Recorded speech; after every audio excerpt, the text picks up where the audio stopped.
أعوذ بالله من الشيطان الرجيم. بسم الله الرحمن الرحيم. الحمد لله رب العالمين، والصلاة والسلام على رسولنا محمد وعلى آله وصحبه أجمعين. خوشبو برایکن گوداری دکه صلاة و رحمت و برکت خود تعالی لسرم و حمیابه.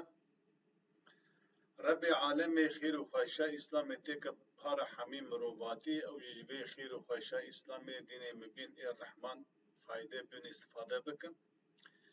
خوشكو براين برومات ازيرو جوارا باسا اخلاق جي اخلاق اسلام اخلاق مسلمان دكم او جناوي وي راستيه دو دنیای دا تشتا کو هری احتاجیا انسان به هی کو هر کس محتاجی وی وک نان و آب چو احتاجیا مرا حوجداریا مرا بنان و آب و هوای هی هر وسا حوجداریا مرا به راستی هی دوی گره مرو راست به درست به نو جدره و تشتی نه راست و نه درست و به تشتی چوتو شاشی حتی جدست مرواتی مرو دور بسکن.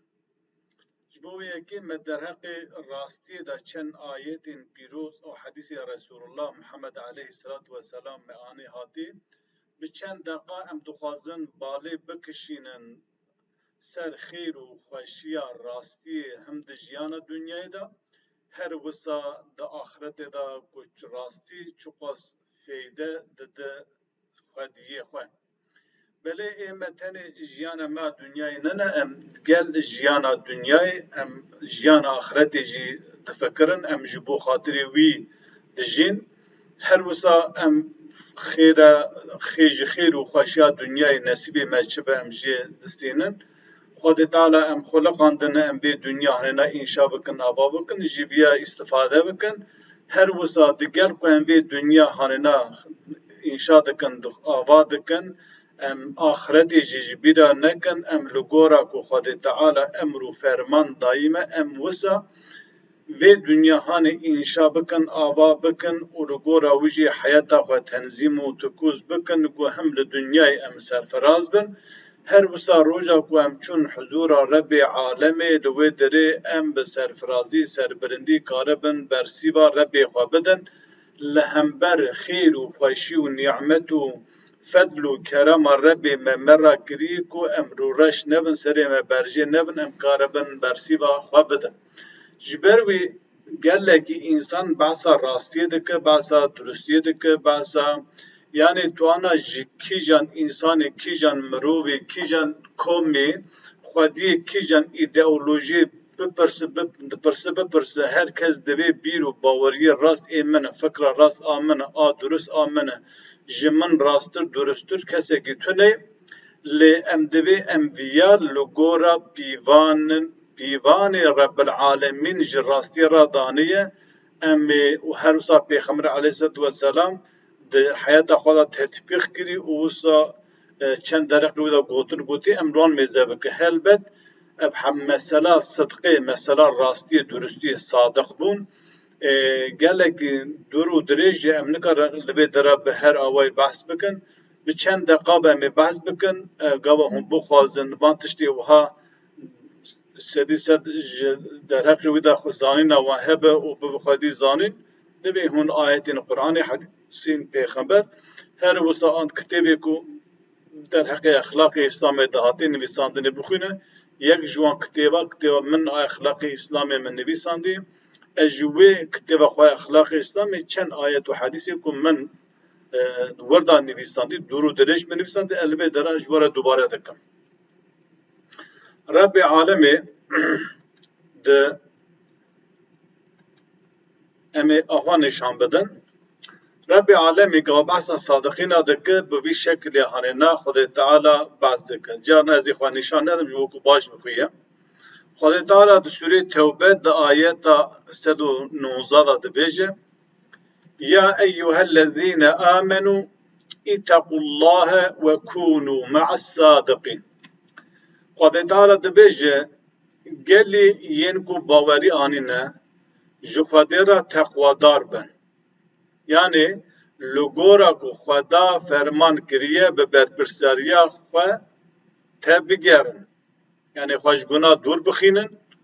و لگورا فرمان خودی بجین بیین راست و درست صادق رابن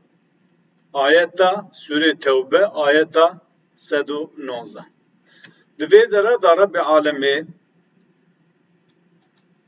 خطاب رب عالمی دوی یا ایوها الذین آمنو ای اویک و ایمان آنیاتی گاوا ایمان وردا خطاب آیت جی کسی مؤمن رای کسی کو محمد علیه السلام وقت پیغمبر قبول کری و لدو قرآن چویه بی مسلمان بگورا شرط و شروط اسلام ایمان آنیاتی خطاب آیت جمهوره دوی گلی مؤمنان کلی کسی کو ایمان آنیاتی تقوی داری خودی بک خود تعالی تقریبا جاره کی لسروی لی کولی کرمان نای بیرامن تمامی گوا بحثا به حکم و احکام خودی که پاشی وید بشتا ورد دوی اتقو الله دوی مجاره دا و تقوی داری خودی بک یعنی لگورا کو خودی فرمان کری قانون خودی پیک بینواره لهنگ معالا دا یا جی ترکی دا دوی اتقو الله یعنی خودی بترسه اف گوتنا اتقو الله خودی بترسه جوی کلمه را گود شیروه کی ورگره کی رجیه کم آیت نایف هم کرنه خدا تعالی دوی بحثا قانون دکه نظام دکه فرمان دکه پاشی وی دوی اتقو الله یعنی هون افتشتی که من گو لگورا وان قانون هانینا تابگره خو جگونه تشتی که من نهی کری تشتی که من لوا قداخه کری جی دور بسکنه تشتی که مجوار گوتی بکه دوی معنی و دوی هون بکسی صادق رابه کسی صادق کسی که راستن درستن و هر وسا بجا گوا ام باسا راستیا دکن اندی بخاطر دو کسی صادق رابه و شاغل دکار هر کس شکل کی ام بویژن ویا شروع بکن لدوی ام بزانه به خدا تعالی دویجه کسی باورمن او کسی باورمن او کسی که لگورا فرمان قرآن حیات خود تنظیم و تکوس کریه او کسانای کسی که صادقه خدا تعالی دوی بوان را به لسر ریچ وان به بوان تب بگره لسر شوپ وان به هلوست و جی و سکان و جم کسی راست و درست به بجا آیتی دن و تفسیر به آیتی بکه که راستی کسی راست صادق کینه خدا تعالی از دیسا خواجبران راکن برا از آیت باش بخویه دویجه دیسا بحثا صادقه دکه دوی والذین آمنوا بالله صادق کینه اوی کو ایمان بخوادی آنه آتنه والرسوله بالرسول خدا تعالی یعنی به پیغمبر اجادن بکره حتی محمد علیه السلام اولئک اوانا هم مصدقون کسی صادق اون او کسی که آدم علیه السلام بگره حتی محمد علیه السلام به تمامی پیغمبر ایمان آنی هاتی و خواهی ایمان هاتی او کسی صادق و شهداء عند ربهم او شاهدن یعنی شاهد حقیقی نکو شهیدی کتی کشتنوی معنی نبیجه او شاهد حقیقی عند ربهم لجم ربهم لهم اجرهم و نورهم لبار ربهم عند ربهم لبار ربهم لهم اجرهم خير وبركات وان لجم ربهم اي مكافات وخالات عن جم ربهم و نورهم رونايا وان هم د دنیا دم د آخرت دا کسی کو لګورا امر و فرمان خدا ته بګره د تم د روناهی دی هر مسئله هر مجار لګورا فرمان خدا گوا به شیروه بک گوا بهلن رو داینه او آیت خدا تعالی فرمان خدا تعالی وزن کی قیمت کی به پیوان کی و هر وسا پیشه رونی دکه مجار جاب در دخه هر وسا روزا قیامت د ظلمات دا نن د تاریتی دا نن به نور خدا تعالی پیشه خود بینه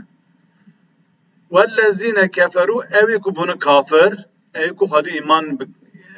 بخدا ایمان ناینن و کذبوا بآیاتنا آیت ما تکذیب دکن انکار دکن ابی دروینن دبی بنا نه آیت خدا تعالی و نه دین خدا تعالی ulaike kesir vaha diven kafiru u tekzib ayeti Xwedala direwinin ashabul cehim vanaji ashabi Xwediye cehenneminin hevale cehennemin kesik u dikevi cehennemi. Devirda Xwedala divi vellezine amenu billahi ev ku iman Xwediyanatını ve Resulü bir Resulü yani hatını ev kesane ulaike humes siddikun ev wana kesiku sadıkan deme serida divi bavariya mera bu Xwedê û bi temamê pêxembera hebe wê şaxê em bivêjin meru dibe kesekî sadık. Divir da ayeta hanine em mealê Qur'anê dibêjin evên ku bi Xwedê û Resulê wî îman anîne evin wiha yên rastin rastgone şahidin li ba Rebbê wan ji wan re xelat û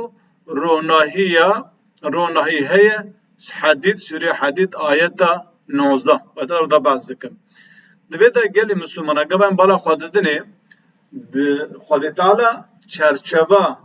sıdqê, çerçeva sadıqa, çerçeva kesî ku em bivê şahediya heqê dike divir de hê berfiretir dike. Yani divê ji Adem aleyhisselam ewil baweriyan bi Xwedê rast û durust be mana baweriya bi Xwedê rast û durust divê tu bi Qur'anê bawer be lewra Qur'an Xwedê Teala wesfê xwe, emrê xwe, fermanê xwe, nehyê xwe di Qur'anê de ji me re gotî û her wisa divê tu îmanê bi temamê Resûla bînivere. Ev ayeta hanena çerçeva sadık bûna kesê sadık hê berfiretir kir nabe tu bivê tu îmanê neyne îmana te tune be eştera be hinek îsana dê baweriya wan tune divê lê ez mervekî rastum durustum. Divê kesê bawermend kesê nerast û nedurust. Belê kesê ku divê ez bawermendim îdia dike heta hin cara li mêj jî dike îbadet jî dike lê nerastî jî dikin însanê wisa jî henin. Ew însanê gunehkarin wan rastiya dînê İslamî baş fêm nekirî. Kesê ku li gora ku Xwedê tarîfa sadiqa kirî ê wisa bi ayetê Xwedê Teala bawerî bînîwere îmanê bînîwere divê direva neke. Divê rastî bivêje. Îro eğer kesekî bi ser navê İslamê li ser navê Müslûmantiyê bi muhafizekartiyê tenê li mêj û îbadetê rojane em bivê evî tiştê ku li mêj û rojî û heş evana tenê pêk tî û wekî din hemû jiyana wan li devrayê rêbaza İslamî ye ew însanana ne însanê sadık e ne însanê ku Xwedê Teala behsa wan kiriye ku divê kesê sadık e. Lewra gava kesê sadık ba divê çişt xwe re xweş tere ew bixwesta. Divê gava sadık ba divê gava sadık divê çişt tere xwe ew ji tere bixwesta. Çi laqî xwe digere laqî te jî bibîne. Em bivê rêz û hurmet û siyaneta ji xwe re dixwaze were danîn divê ji te re jî rêz û hurmetê bigire siyaneta te bizanibe. Her wisa naxwaze heqê wî bin pê bibe û heqê kes heqê wî bixwe divê heqê te bin pê neke heqê te nexwîne. Yani kesê ku Xwedê Teala behsa sadık e û sadıqê ku Xweda behs dike çi ji xwe re xwest divê ji te re jî bixwaze. Gava çi ji xwe re xwest ew ji te re nexwest yan jî ew layıqê te nedî ew kesa ne kesê sadık e na yani gotinî wî pir cem Xwedê Teala meqbûl û muteber nene ku bê ez mervekî rastim. Lewra sadık bûn em bivê emrekî Xwedê Teala'yê em bi gotin baz dike divê di fiil û emelê me de di liv û tevgerê me de di hereketê me de rastî hebe. Gava me tenê bi dev behsa rastiyê kir û temamê liv û tevgerê me dijî ayetê Xwedê Teala be em mervekî dirêwî ne sadık e. Ji ber wê em ayeteka din nîşan bidin Xwedê Teala behsa roja qiyametê dike Xwedê Teala behsa roja qiyametê dike di roja qiyametê de kesê sadık em bivê rewşa wan şerê ye. Xwedê Teala di Sûrê Maîde ayeta 119 da behs dike divê qâle Allahu Xwedê Teala got hâda roja qiyametê yewmin rojekî ye yenfe'u sâdıqîne sidquhum. Roja qiyameti rojekî wisa ye menfiata rastî menfiata fayda sadık adıdır. Yani kesi de dünyayı da rastgo, cem rastay rastiyê dibêje em bi tiştê ku Xwedê Teala di Qur'an de ferman kirî li gora wê heyeta xwe tenzîm û tukûz dike wê rojê roja qiyametê rastiya me ra menfieta me ra dide. Alîkariya me ra dike istifada me û istifade ji rastiya xwe dibîne. Lehm cennatun her wisa ew alîkariya wan dike lehm ji wan kesên sadık ra cennatun baxçe hene cennet hene tecrî diherike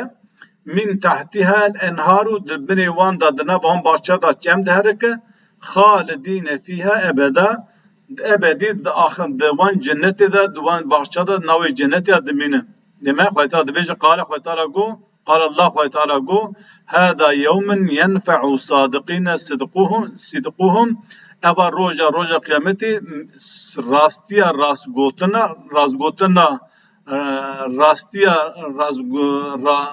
razgotina kesên rast menfiata wan dide lehm cennatun ji wara cennet henin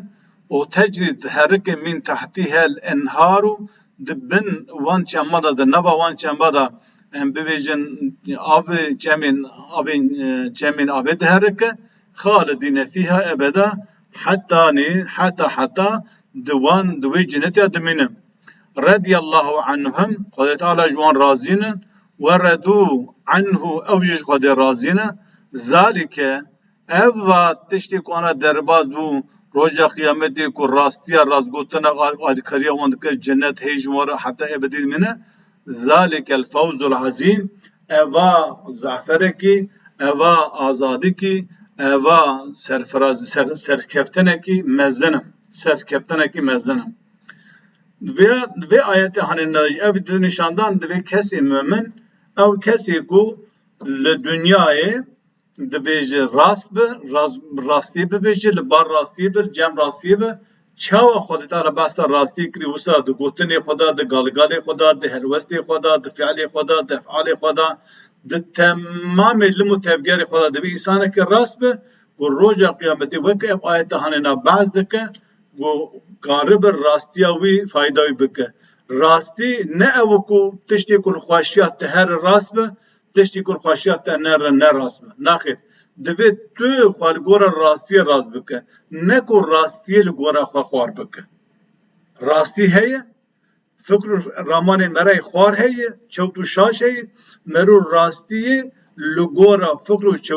û ramanê xwe çewt û şaş xwar dike. Merû divê rastî ev e. Merû rastiyê vedşêre, xwariyê rast nîşan dide. Eva merû xwe dixapîne, merû îlahê xwe dike xwedayê xwe li gora merû nefsa xwe dike îlahê xwe li gora nefsa xwe rastiyê bê xilûxwarê nîşan dide eva jî zor meka mezin e. Ji bona ku tu roja qiyametê ji rastiya ku te kar û emelê ku li vê dunyayê kirî tu ji wê îstifade bike divê tu li gora vê ayeta hanêna û Xwedê Teala dibêje قال الله Xwedê Teala got hâdâ yewmin yenfe'u sâdikîne sidquhum eva ew roja ku rastî fayda em ê sadaka dide divê tu xwe li gora fermanê Xwedê şewa bike tu xwe rast û durist bike ku tu dike bin ewa vê ayeta hanêna. Her wisa hinek du hadîsê Pêxember aleyhissalatu vesselam em hadîsê Pêxember aleyhissalatu vesselam bidin du hev hadîsê wî ev hadîsa hanêna a Buxarîyê kitab-ı edeb şêstûne babu kavlu Allah Teala burada derbas dibe. Qala Resulullah dibe Resulullah got Peygamber sallallahu aleyhi ve sellem dibêje qala Resulullah got aleykum bis-sidqi dibe hûn bi rastiyê rabin. Fe inne sidqa lawra rastî bêguman rastî yehdi ilel birri mera dibe ser xêrê ser xêr û xweşî ve innel birre xêr û xweşî jî qencî jî başî jî yehdi ilel cennetî mera dibe cennetê. Ve ma yezalu reculu yesduqu dibe her çok az insan devam bike rastî bibêje ve yeteherre sidqa û her wisa ve yeteherre sidqa di rastî de jî berdevam bite da insan rastî bibêje û li ser rastî jî berdevam be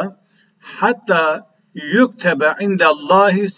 siddiqan. Hatta li ba Xwedê Teala siddiq tê nivîsandinê. İnsanê rastgo, rast bibêje û hayata xwe da rastî di hayata xwe da bijî bike. Ew kesa roja kıyametê li ba Xwedê Teala di dünyayê de li ba Xwedê Teala kesek siddiq tê nivîsandinê. Peygamber diyor ve iyyakum vel kizbe vel kezibe. Dibe ve iyyakum vel kezibe. Dibe ez hun hafza xwe bikin ji direva. Fe innel kezibe lewra direv yehdi ilel fucuri. Çünkü direv mera dibe ser günekari mera günekar dike. Mera direv kir günekar dike. Günah dike. Ve innel fucure beguman günekarici güneji yehdi ile nari mera dibe agir. Riya mera terbar agir ve muter agir. Mera sevki ba agir vadike. Ve ma yezalu reclu insan her devam dike yekzibu ve yeteharrel kezibe dereva diku u derevbun derevti de hayata vida en bebeji mahir biye u bici biye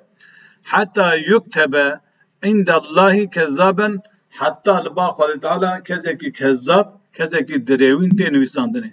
Eva jî hadîsa Peyxember Aleyhisselatu Vesselam e divê hûn eğer ew bikin eğer hûn bixwazin sadık bin divê ji rastî mera dibe ser xêrî xêr mera dibe cennetê. İnsanê gava tim rast bû durust bû di hayata wî de rastî hebe roja kıyametê ba Xwedê sadık tê nivîsandinê aksî wî jî çawa tê nivîsandinê direwî tê nivîsandinê. Hadîsek din Peyxember Aleyhisselatu Vesselam behs dike ew jî divê an Ubadet bin Samit Ubadete bin Samit ji wî hatiye riwayet kirinê evê sahabî dawî ew enne Nebiyye sallallahu aleyhi ve sellem bêguman Peyxember Aleyhisselatu Vesselam qale got edmenu li sitten min enfusikum edmen lekumul cennete. Peyxember Aleyhisselatu Vesselam go ji nefsa xwe go hûn ji min re bibe kefîlê şeş ezayê canê xwe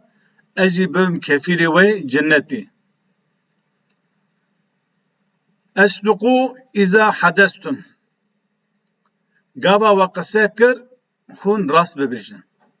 Yani hûn bibin di zimanê xwe de bibin kefîl. Gava ve qise kir divê hûn rast qise bike. Ve ûfû iza vaadtum. Ve evfû iza vaadtum. Dema ve sozda soza xwe pêk bînivere. Xwedî soza xwe bi, xwedî gotina xwe bi, xwedî peymana xwe bi. Ve eddu iza utmintum. Dema yekî hûn bivê emîn dêra, emîn dît, bi we bawerî bû tişkî da bawe, emanetê da bawe, emanet da xıyanet neke, emanetê xelkê eda bike, bide para bide bona. Vahfezû furucekum. Awretê xwe biparêzin. Yani awretê xwe ji zinakarî biparêzin. Ve guddu ebsarekum. Çavê xwe ji günah ji nêzekirina heram û li nêzekirina zinakariyê çavê xwe bigirin. Ve kufû eydiyekum destê xwe muqatebe bira bi destê we hûn bi destê xwe zulm û zorê tadedariyê xelkê neke zirar nede însan. Divê hadîsa hanena da Peyxember Aleyhisselatu Vesselam ji ümmeta xwe dixwaze divê eger hûn di vücuda xwe da di ezayê canê xwe da hûn bibe ji min re bibe kefîlê şeş ezayê canê xwe ez bi kefîlê wê cennetê. Yek zimanê we belê yek divê Peyxember Aleyhisselam divê di ezayê canê xwe da geh hûn pênc şeş tişta hûn bibe kefîl ez bi kefîlê ez jî bi kefîlê wê cennetê. Yek divê hûn zimanê xwe bikaribe gava ve qise kir derewa neke. Şu kesê derewa neke xwedî inkar nake. Kesê sadık ewil bi Rebbê xwe re sadık e. Bi dînê wî re sadık e. Bi peyxemberî wî re sadık e. Ew kesê ku bawerî bi Xwedê neyne, bi peyxemberî wî neyne, bi dînê wî neyne, ew kesa dibe ku di mijarekî de rast bi behsa siddiqiyê bige, xeberekî rast bibêje, di heqekî di mijarekî de em bî heqê bîne meydanê, lê ew li ba Xwedê Teala kesek sadık ew ku Xwedê dibe wisa nayivîsandinê. Divê Peyxember divê ewil divê zimanê xwe de bi zimanê xwe muqateb derewa neke. کسی کو خودی انکار بکه پیغمبر انکار بکه او کسی که دروینه نه راست کذاب جیوان جهنمه دوی زمان خواه مرو درونک یک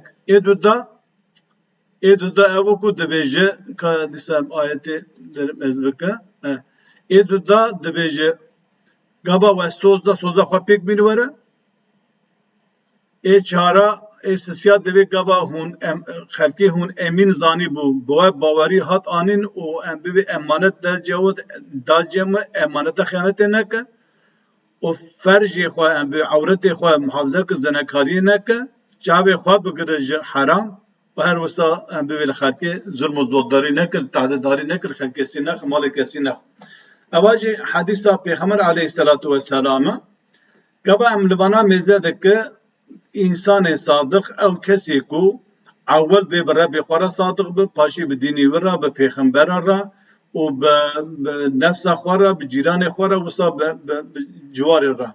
او کسی کو به رب خورا صادق نبه د جیانا دنیا د کار هم تشتوی باش به د کار هنک حق و حقوق پیک بینواره د کار هنک ام به در دور خورا باش به ل او صادق کو خدا تعالی بعض دکه نجوان صادقه نجوان کسی کو مستحق عذاب مستحق جنت کو خدا بعض که مستحق مکافات خدا ناب اهل جهنمیه دویج د کرنا همو فعل و عملان دا دکرنا همو فعل و عملان دا دبیجه ایمان هبه گاوا ایمان امرا بخوده به پیغمبری محمد و قرآن تنب اولگاره و اجماعه مرا حیات خوا تنظیم و تکوز نکر کار و عمل می دنیای چقاز امش خدکره خیره بکن ام چقاز آلیکاریه انسان فقیر و برنگاز بکن پوچو بردای گلک آیتی ویا آیت هیه لورا ایمان پر مهمه د ویدیو در باس بیوداجی me ayet derbere bir de mebas kir. Her wisa ev ayet hanena emsal biya mezebekin ev derhaqi Xwedê Teala dayê yani em behsa din İslamê dikin gelo rastî ji kê ji ku hatiye kî rast dibêje tiştê ku Xwedê Teala xuluqandî şandiye wek sîstem û nîzam ew rast e yan jî tiştê ku berî beşer ji xwe re çê dike ew jê Xwedê rastir e. Anha însan dibêje tiştê ku me çê kirî jê Xwedê rastir e divê qanûna Xwedê ana derbas nabe tiştê ku me bi navê layıqlığê bi navê demokrasî bi navê çi meanî hatiye ew her çi qas nebêjin jê Xwedê rastir jî divê ana ê Xwedê divê waxta derbas nabe em bê li gora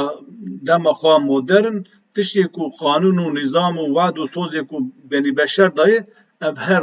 wê rastir dibîne qençtir dibîne loma wî hukm dik. Xwedê Teala dibêje وعد الله حقا وعد Xwedê Teala soza Xwedê Teala haq e tu tê da puçû valatî tu neyî Xwedê Teala çi do soz dabe çi gotibe o şanî be haq e tê da batil tu neyî ve men esdequ minallahi qîla ma kî gotina kê ji a Xwedê Teala rastir heye ve men esdequ minallahi qîla qîl gotin yani qawlê Xwedê Teala ji qawlê Xwedê Teala rastir qawlê kê heye gotinê kê heye Sûre Nîsa ayeta 122 di Sûre Nîsa dîsa ayeta 122 ev ayet dîsa galet hatiye vê dere dikarim wî raz bikim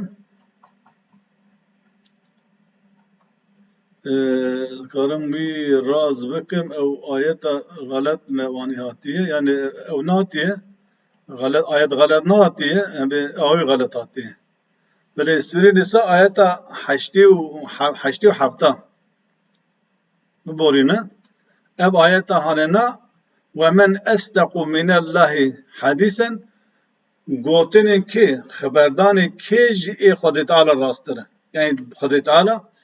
derbarê tiştekî de qise kiribe xeber dabe dereqê tiştekî de hukmekî dabe ehkamekî dabe